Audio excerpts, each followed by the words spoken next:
tai kas turi įvykti, kad pasikeistų to sąmonė, arba jinai taptų ta, kuri mato saulėlydį, arba jinai taptų saulėlydžiu.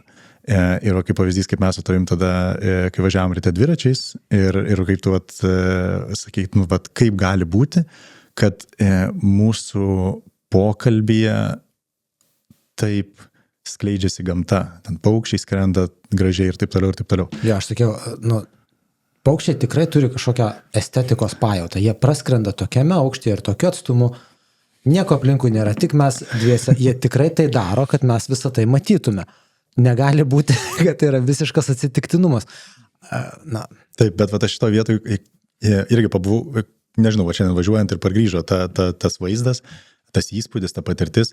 Ir kadangi žinai, kad visa tai yra vienis, tai nėra, kad mes su tavim kalbėjome, tu kalbėjai, aš kalbėjau ir gamta vyko savo, bet kad visa tai yra viena, tai tiesiog reikia pripažinti faktą, kad būtent tada mūsų su tavim kiekvieno individualiai ir bendra sąmonė, jinai buvo tokia, kuri ir buvo ir tas skrydis, kur ir buvo ir tas vaizdas, ir buvo ir ta gamta. Tai reiškia, visa yra vienas. Ir jeigu mes būtume su tavim kalbėję, sakykime, tai būtume kitame dažnė kalbėję apie kažkokius destruktyvius dalykus ir taip toliau, būtų tai, ką mes būtume matę, būtų visai kas kita.